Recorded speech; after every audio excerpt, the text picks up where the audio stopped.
Howdy y'all, just a very quick update on the John boat. As you can tell, I'm starting to just do a little bit of prep work, kind of figuring out where my dents are, working on getting those out, sanding down the paint. One thing I am doing, this top well, it's dirty obviously, but you can tell it kind of has a texture to it, which I think would be really hard to get inside these small glues to get sanded and get painting good. So I went ahead and just took the sander. It's taking a good minute, but I'm going ahead and just taking it down.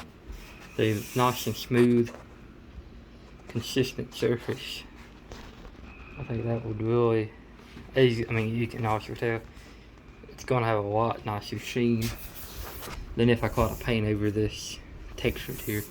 I'm gonna have to do that on the top and the other side, so it's gonna take a good while. This section here took about an hour just to do this one section, because I am removing some metal. Up here it's quite thick, so not nothing to worry about. On the rest of the boat, I am just shimming over it, just getting the old paint off, getting it roughed up, finding my low spots.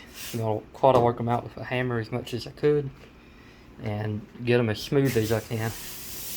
It's fairly dent free, but along the bottom, I don't know if y'all can tell, there are some small ones. But like I said, I've been working them with the hammer and they'll come in a lot out.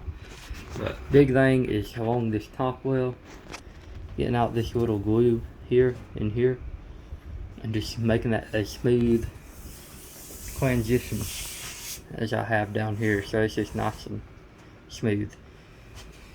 But yeah, that's just a little weekly update on the John boat. Last week I didn't have an episode on the John boat series because I was in West Virginia with my best friend on his John boat, fishing the lakes. We had a great time, caught plenty of fish. But I'm back home, gonna be working more on my boat, just getting it ready for paint. Hopefully soon I'll have a hitch and a clothe. That'll be a lot better than storing it in here, but this is a good place to work on it for now. That's all I have. Have a good one. Please don't forget to like and subscribe. Have a good one.